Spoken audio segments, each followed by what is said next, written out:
नमस्कार दोस्तों, मैं हूं जॉनी धीमान और आप मेरे चैनल पे हैं जिसका नाम है horror nights with GD.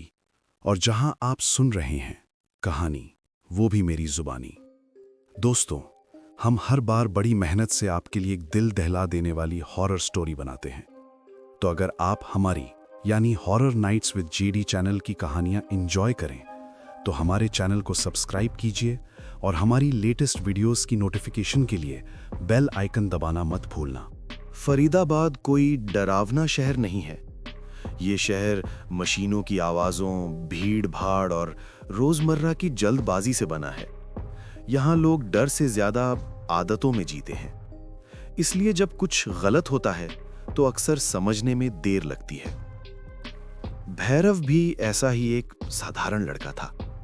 Sector 21 में रहने वाला 12 साल का दुबला पतला, स्कूल से घर और घर से स्कूल के बीच सिमटा हुआ जीवन। सुबह बस पकड़ना, दोपहर में माँ की आवाज में डांट और शाम को साइकिल लेकर बाहर निकल जाना, यही उसकी दुनिया थी। उस दिन भी कुछ अलग नहीं था। अक्टूबर की हल्की ठंड थी, सूरज ढलने ही वाला था। माँ ने उसे दूध लेने भेजा, रेलवे लाइन के पास वाली दुकान से। भैरव ने साइकिल उठाई और निकल पड़ा। वापसी में उसने वही रास्ता नहीं लिया, बस एक छोटा सा फैसला। उसने गली नंबर 4 से जाने का सोचा।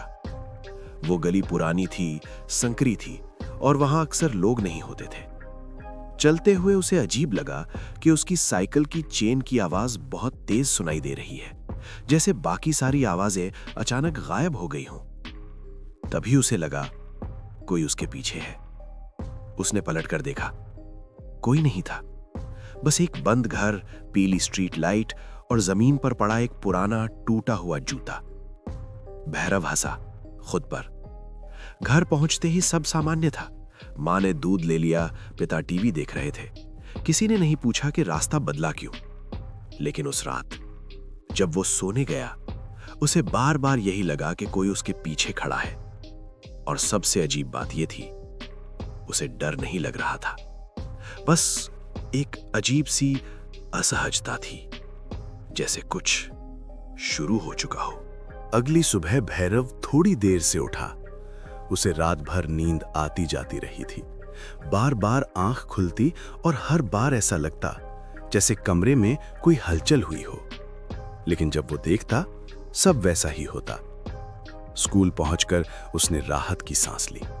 शोर, दोस्त, टीचर्स, सब कुछ सामान्य। लेकिन जैसे ही वो अपनी सीट पर बैठा, उसकी नजर सामने वाली दीवार पर चली गई। किसी ने पेंसिल से बहुत हल्का सा लिखा था। शब्द लगभग मिट चुके थे, लेकिन पढ़े जा सकते थे। पीछे मत देखना। भैरव का दिल जोर से धड़का। उसने चारों तरफ देखा, कोई उसे नहीं देख रहा था। किसी ने हंसी नहीं उड़ाई, जैसे वो लिखावट सिर्फ उसी के लिए थी। उसने रबर से उसे मिटा दिया, लेकिन अजीब बात यह थी कि लिखावट मिटने के बाद भी दीवार पर एक हल्की सी लकीर रह गई, जैसे कोई निशान। शाम को वो फिर साइकिल लेकर निकला। इस बार जानबूझकर गली नंबर 4 से नहीं गया। उसने लंबा रास्ता चुना। फिर भी रेलवे लाइन के पास उसी मोड़ पर उसे वही टूटा हुआ जूता दिखा। अब वो सड़क के बीचों बीच रखा था। भैरव रुक गया। दिल में एक ठंडी सी लहर दौड़ी। उसने जूते को हाथ नहीं लगाया, बस उसे देखता रहा। जूते के अंदर मिट्टी भरी हुई थी, काली गीली मिट्टी, वही मिट्टी जो गली नंबर 4 में थी। उसने साइकिल तेज कर दी। घर पहुंचकर उसने जूते के बारे में किसी को नहीं बताया। लेकिन उस रात जब मां ने उसके जूते धोते हुए पूछा, ये मिट्टी कहां से आई, भैरव कुछ नहीं बोला, क्योंकि उसे याद था उस दिन वो उस गली में गया ही नहीं था। और फिर भी मिट्टी उसके जूतों पर थी।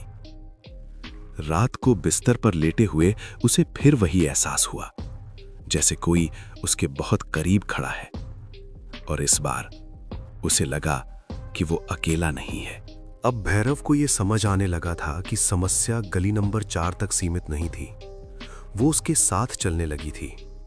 स्कूल में बैठा होता तो अचानक उसे लगता कोई उसे घूर रहा है।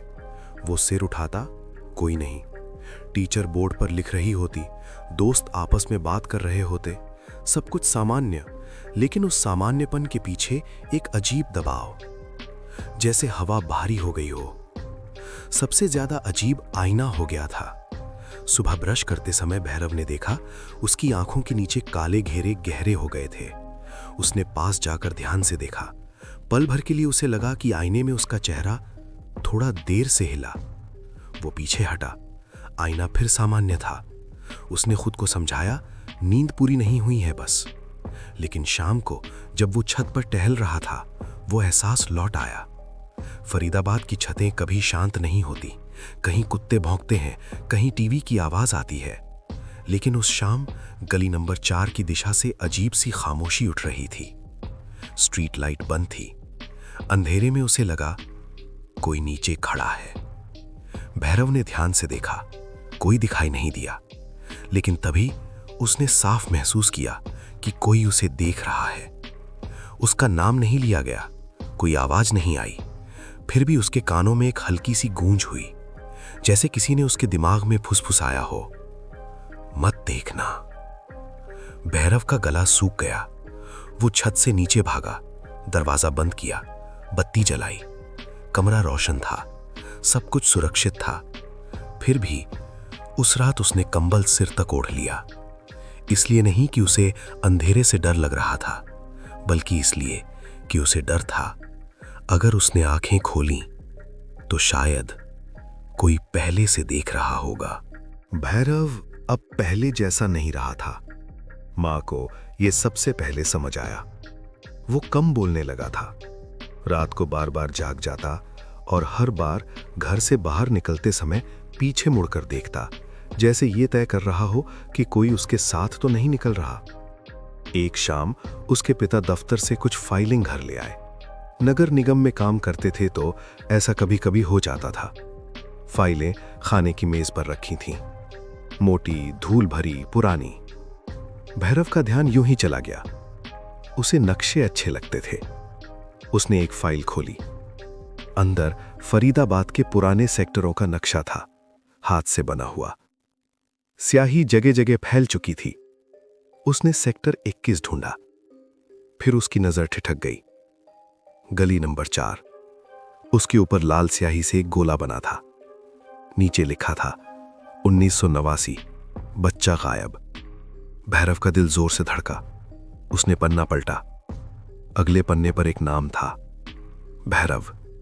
वही नाम, वही उम्र, 12 साल। भैरव की उंगलियां कांपने लगीं। उसने जल्दी से फाइल बंद कर दी। पसीना उसकी गर्दन से नीचे उतर आया। पापा, उसने धीरे से पूछा, ये फाइलें क्या हैं? पिता ने बिना देखे कहा, पुराने केस हैं, अब बंद हो चुके।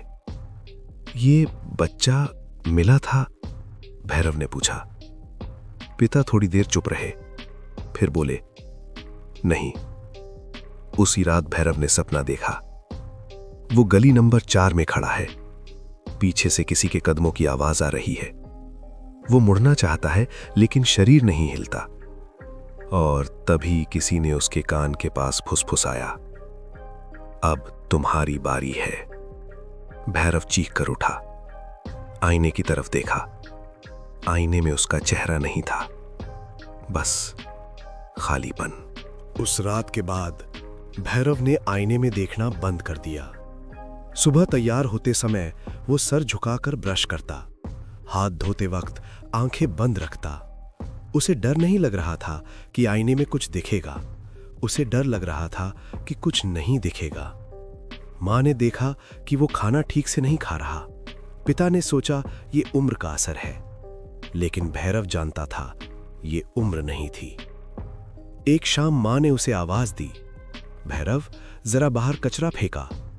भैरव रुक गया। उसने घड़ी देखी। शाम के 7 बज रहे थे। यही वो वक्त था जब स्ट्रीट लाइट जलती थी और गली नंबर 4 अंधेरे में डूब जाती थी। अभी? उसने पूछा। हां, अभी, मां ने कहा। भैरव बाहर निकला। घर से 2 कदम दूर जाते ही उसे महसूस हुआ कोई उसके साथ चल रहा है। इस बार उसने पलट कर नहीं देखा।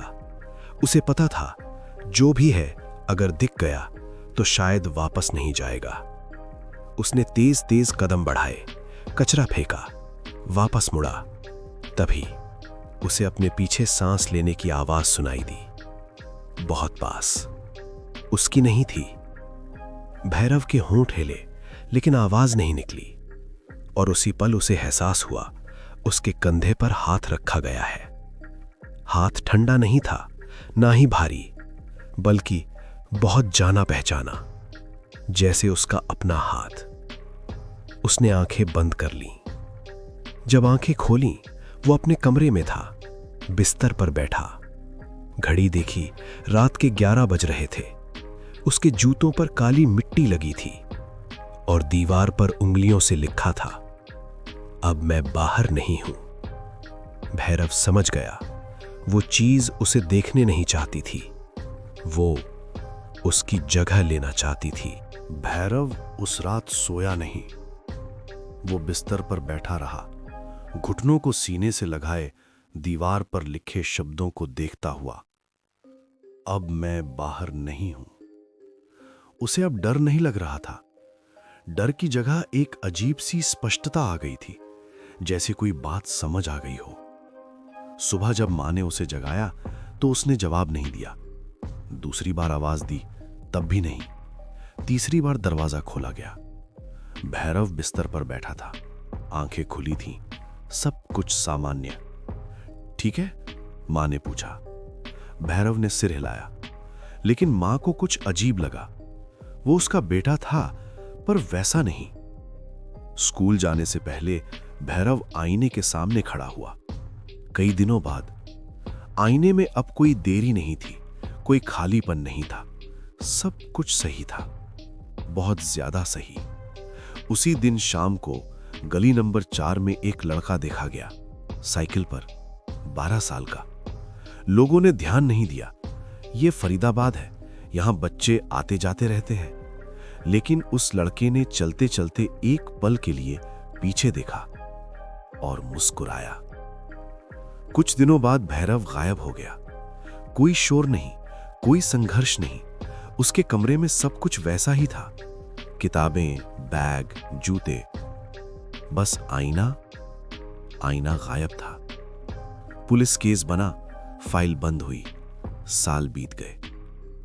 आज जब मैं ये कहानी सुना रहा हूं, मैं उसी गली से गुजरा था, गली नंबर 4। एक लड़का साइकिल लेकर मेरे पास आया। उसने पूछा, भैया, आपने कभी महसूस किया है कि कोई आपके पीछे चलता है और जब आप पीछे देखते हैं तो आप ही होते हैं? मैंने जवाब नहीं दिया।